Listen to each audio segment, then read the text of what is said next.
Olá, nessa aula de hoje nós vamos falar sobre os movimentos de sucesso e de fracasso. E Hellinger já falava para nós, no início era bem surpreendente o que ele dizia, que é mais fácil ser infeliz e fracassado do que ser feliz, que as pessoas são mais solidárias no fracasso do que quando nós somos felizes ou quando somos bem-sucedidos. E é sobre isso que eu quero compartilhar um pouco da minha experiência com vocês. Ser feliz, ser realizado, exige força e exige muita autorresponsabilidade. Exige muitas vezes sermos capazes de carregarmos a nossa consciência pesada. Em que sentido eu digo isso? Muitas vezes nós fracassamos de consciência leve, repetimos o destino de alguém do nosso sistema familiar, então nos sentimos bem, nos sentimos pertencentes. E quando nós somos bem-sucedidos, pode ser que esse sucesso pese. Às vezes pesa porque eu olho para outras pessoas da minha família que ainda não alcançaram isso que eu alcancei. E é como se eu não me sentisse merecedor daquela conquista. O que ajuda a você e o que ajuda a todo o sistema, quando você consegue sustentar isso que você conquistou. Então, você, como parte do sistema, está trazendo para ele uma nova memória, está agregando algo novo ao campo de informação. E talvez as próximas gerações já terão mais chances, mais possibilidades, terão você como um exemplo de alguém que conseguiu seguir em frente, mesmo com todas as dificuldades. Hellinger fala para nós que toda vida é bem-sucedida, toda vida que existe, todo modo de vida é um sucesso, toda vida é bem-sucedida. E, na verdade, quando nós fracassamos, tem a ver com movimentos que nós fazemos para impedir que o sucesso chegue até nós. Porque o sucesso é um fluxo, o sucesso é algo natural, as coisas irem dando certo na nossa vida é um movimento natural.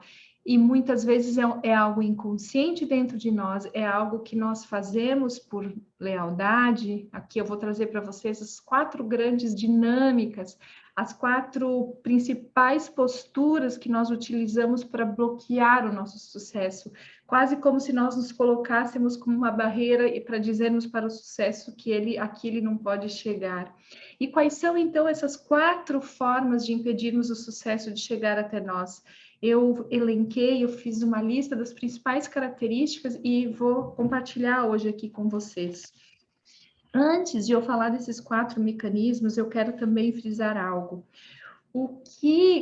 Qual é a postura fundamental para o sucesso? Primeira, algo que nós falamos tantas vezes aqui, é ser capaz de permanecer no seu lugar, ser capaz de permanecer na sua posição. E o que significa isso? Ser capaz de permanecer no lugar de filho em relação aos pais, ser capaz de permanecer no lugar de pai ou de mãe em relação aos seus filhos, ser capaz de permanecer no lugar de equivalência em relação ao seu companheiro, à sua companheira, ser capaz de permanecer no lugar de colaborador se você serve a uma empresa, ser capaz de permanecer no lugar de líder se você lidera uma equipe, ser capaz de permanecer no lugar do dono do negócio se é você o responsável por ele. Toda vez que eu saio do lugar, eu diminuo a minha potência. A potência máxima de uma pessoa sempre se encontra no seu lugar, na sua posição. E para cada relacionamento existe uma posição adequada para nós. Então, essa é a primeira regra para o sucesso. Eu estou no meu lugar nas minhas relações.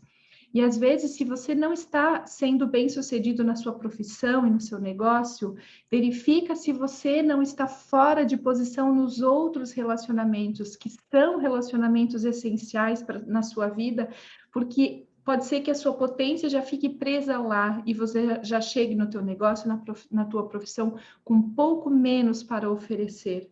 Então, a primeira postura para o sucesso tem a ver com isso, permanecer no nosso lugar. E quando nós saímos, sermos capazes de perceber e voltar o mais rápido que nós formos capazes de voltar. A segunda coisa tem a ver com concordar com o nosso destino, concordar com a realidade da forma como ela é. Muitas vezes nós passamos anos nos debatendo contra aquilo que aconteceu, contra aquilo que nós recebemos, contra as coisas que aconteceram, e isso é algo que só nos distrai, que só atrasa o nosso desenvolvimento, porque não é possível mudar o destino, não é possível mudar aquilo que foi, só é possível mudar a partir de agora o que será. Então, segunda postura para o sucesso, concordar com a realidade, concordar com aquilo que foi possível, concordar com aquilo que você recebeu, concordar com o que você foi capaz de fazer até agora, concordar com os seus erros, com as suas falhas, dizer sim para isso e trazê-los com você. Eles são experiências muito ricas para os seus próximos passos. Terceira postura para o sucesso, ser capaz de se colocar no movimento de servir a vida, de estar como um adulto que está disposto a entregar algo. E eu só consigo fazer isso se eu voltei para o meu lugar na minha família, se eu já tomei os meus pais e se eu já os carrego comigo no meu coração. Mais do que simplesmente ficar nesse movimento de tomar os pais, eu tomo e os coloco no meu coração, então eu os levo comigo. É esse o movimento que leva a vida adiante. Então eu me sinto pleno, eu me sinto cheio, eu sei que eu sou suficiente. E aí então com isso que eu recebi, com os meus aprendizados, com as minhas experiências, com o crescimento que eu vou desenvolvendo em mim, eu me coloco a serviço da vida. Essas são as 3 posturas básicas para o sucesso. E quando ele não vem, quais são normalmente os 4 mecanismos que nós usamos para impedir esse sucesso de chegar até nós? O primeiro deles é: nós fracassamos por fidelidade, nós fracassamos por lealdade, nós fracassamos como uma forma de dizer para algo, para alguém do nosso sistema: eu como você. Assim como você não consegue, eu também não consigo. Eu não posso ser maior do que você. Então, em honra à sua dor, eu também fracasso e carrego a dor junto com você. Esses são movimentos muito inconscientes. E quando existem excluídos no sistema, então a nossa atração por essa lealdade, por essa fidelidade fica ainda mais forte. Que tipo de excluídos? Excluídos que fracassaram, pessoas que perderam os seus negócios, pessoas que fracassaram na sua profissão e que por algum motivo não se fala delas ou se tem vergonha delas. Esses são casos bem clássicos, então, onde nós nos tornamos leais, onde nós, por fidelidade, fracassamos. Quando, na verdade, o que esse membro do sistema ao qual nós estamos representando, se nós olhássemos para ele, o que será que ele gostaria para nós? O que será que ele diria para nós? O que será que o amor desse antepassado gostaria para nós, para você? Eu tenho certeza que esse antepassado gostaria que a dor e a dificuldade que ele teve não tivesse sido em vão e que os seus descendentes pudessem aprender com isso que aconteceu com ele e agora fazer diferente. Então, o movimento, quando nós estamos em lealdade e fidelidade, não é repetir. Repetir é muito fácil, e sim é honrar, reconhecer e, em honra a essa pessoa, fazermos diferente do nosso jeito, o nosso melhor. Uma segunda forma, um segundo mecanismo que nós usamos para fracassar tem a ver com um movimento de compensação. Imagina, por exemplo, que alguém do nosso sistema familiar, algum antepassado, lesou gravemente uma pessoa, uma família, uma empresa ou um negócio. Então, muitas vezes um descendente se coloca num movimento de perdas financeiras, como se através dessas perdas ele pudesse pagar aquela dívida, compensar aquela dívida. Também é um movimento inconsciente e é algo que nos tira do lugar, porque é alguém que veio depois, alguém que é pequeno, tentando resolver algo de quem veio antes. Isso nos tira do lugar, isso é contra a ordem e não resolve o problema que já aconteceu. O que nós podemos fazer, então? Nós olhamos para aquele membro do nosso sistema e nós dizemos: eu deixo com você a sua responsabilidade. E nós olhamos para as vítimas dessa pessoa do nosso sistema, essa pessoa que foi prejudicada por alguém do nosso sistema, e nós dizemos: eu vejo você, eu vejo que foi difícil para você, e em nome do meu sistema eu digo: eu sinto muito, mas não fui eu. Eu não posso fazer nada. O que eu posso fazer é, em honra a você, em respeito a você, ser muito responsável com as minhas próprias dívidas, ser muito responsável com as minhas próprias ações, fazer algo de bom com isso.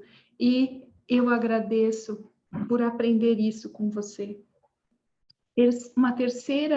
Um terceiro formato, um terceiro mecanismo inconsciente que nós utilizamos para fracassar tem a ver com o nosso medo de perder o pertencimento.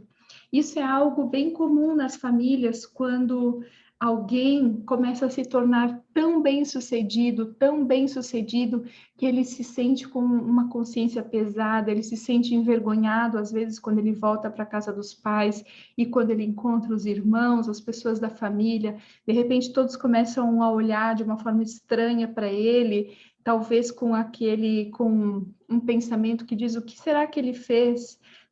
Lembra que no início eu falei que nós somos muito mais solidários com o fracasso do que com o sucesso?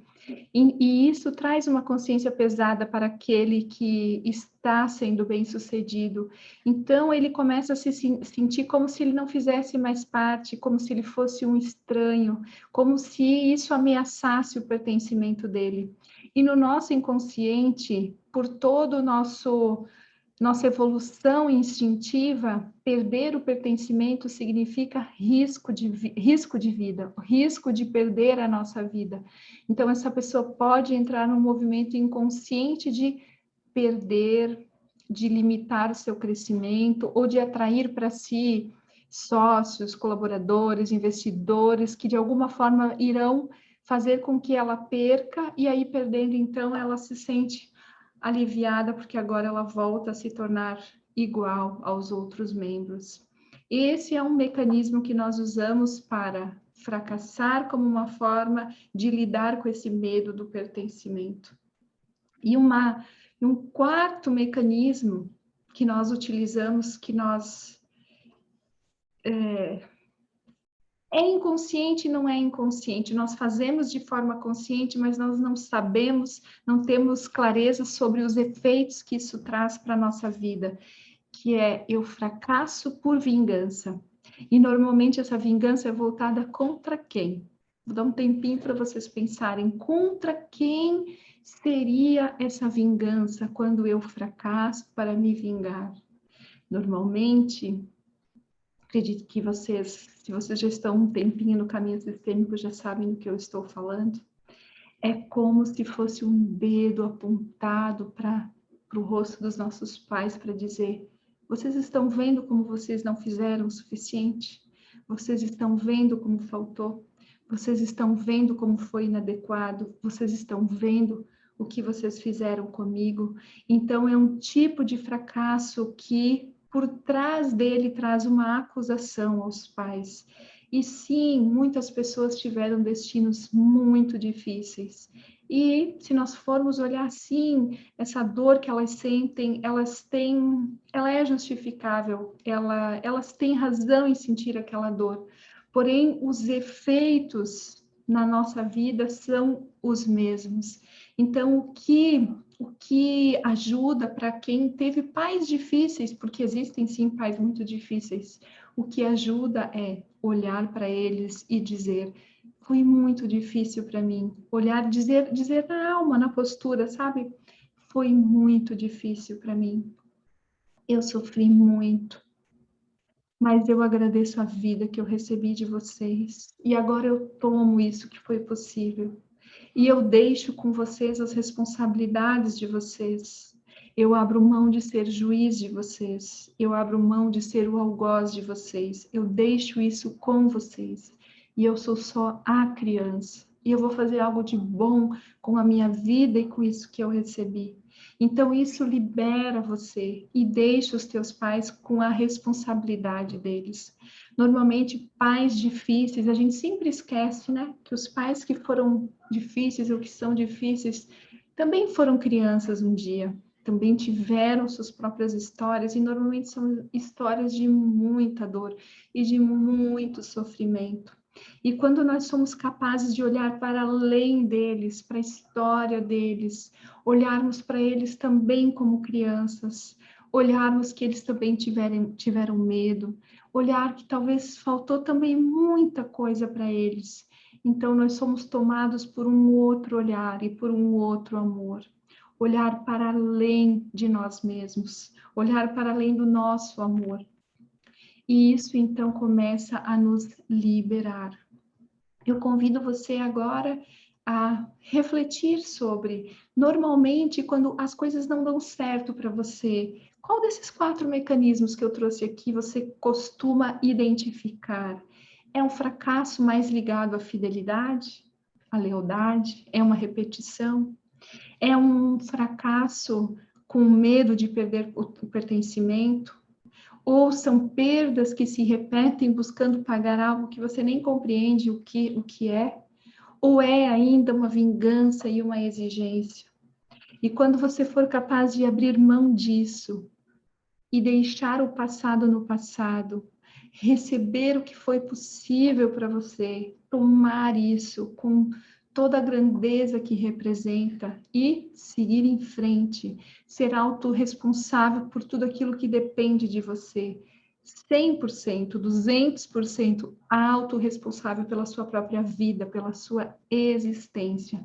Então começa o seu crescimento. Então começa uma grande mudança.